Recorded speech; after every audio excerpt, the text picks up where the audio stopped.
Hi everyone, my name is Elizabeth, and today I'd like to share a presentation I created and presented last year at the International UDL Symposium in Ireland.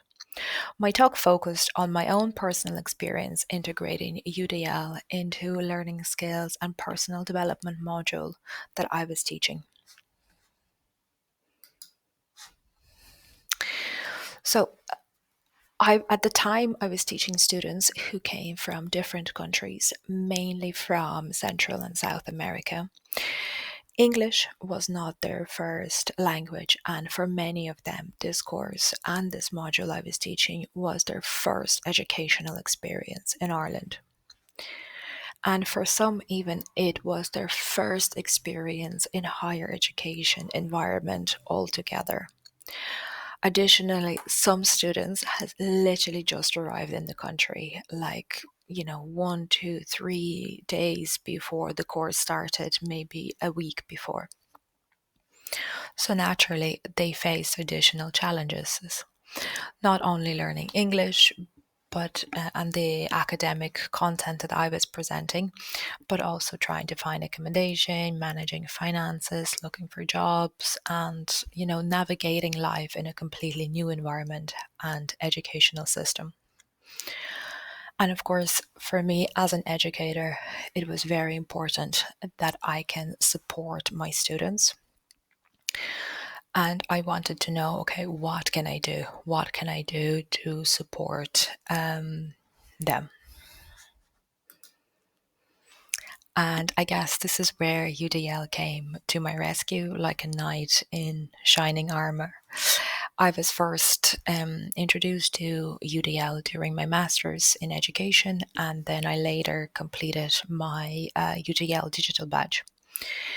And I guess when I was thinking about designing and preparing course material for this module, I realized that through UDL, I could intentionally support this specific group of learners, a group of international students who are navigating new cultures, new language, and of course, a completely new academic environment.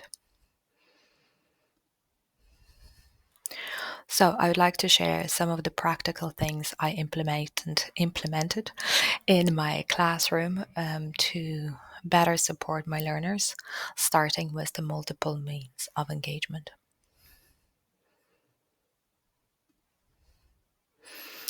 So, firstly, for me, it was very important to create community. Yeah, I really wanted to create a sense of community among my students, particularly because in my previous, many years of teaching experience, I have noticed that students who know each other and not necessarily, being like close friends or whatever, but at least friendly with their classmates, they tend to be more engaged, more confident, and more willing to participate in class discussions.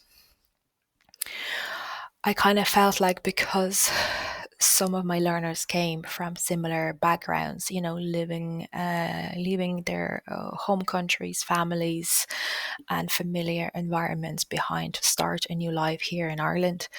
I really thought that building a community in my classroom was a good way to help them to feel more supported. Additionally, I also made an effort to get to know my students personally. I tried to talk to them at any opportunity I had, to learn their names, to learn where they're from, to understand their educational backgrounds and goals. From there, I kind of found out that some had previous higher education experience, while others were studying for the first time, knowing their stories, because each cohort was completely different, but knowing their stories helped me to adapt my materials and to make my lessons more relevant. Additionally, in class, I encourage students to collaborate and interact with each other by switching groups often. Like I would ask them, okay, now talk to somebody beside you, somebody behind you, somebody in front of you. So just to make sure that they were connected with different classmates. And from a very first day, I encourage them to create a WhatsApp group for communication and support. Now, I wasn't part of this WhatsApp group. I just wanted for them to create this safe space where they can ask questions and help each other if needed. I also heavily promoted study groups outside of my classroom and try to design different team-based activities and small competitions during lessons to make the learning more engaging. And of course, I always respected student choice. If somebody didn't feel comfortable collaborating or speaking in groups, that was totally okay. So, here are a few of the examples of the activities I use to engage my students and help them connect theory with real experiences. For example, there was an activity where when we were talking about, how brain works, how we learn, and we were talking about the idea of repetition and learning strategies. I had this experiment where students had to pair up and teach their partner a skill or a piece of knowledge.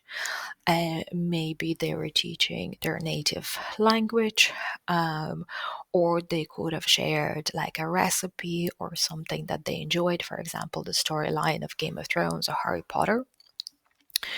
And it was quite fun and light-hearted way to get the students to get to know each other, practice communication, and observe how learning happened, how repetition, clarity, and engagement influence memory.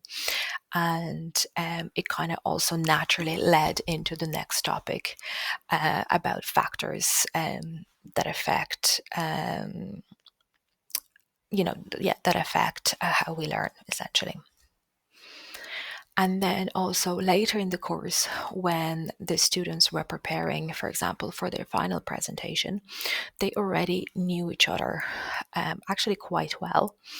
Um, During one of the sessions, we used that time to form final official groups for the group project, making sure that there was nobody that was left behind, especially, maybe some students were a little bit shy and introverted.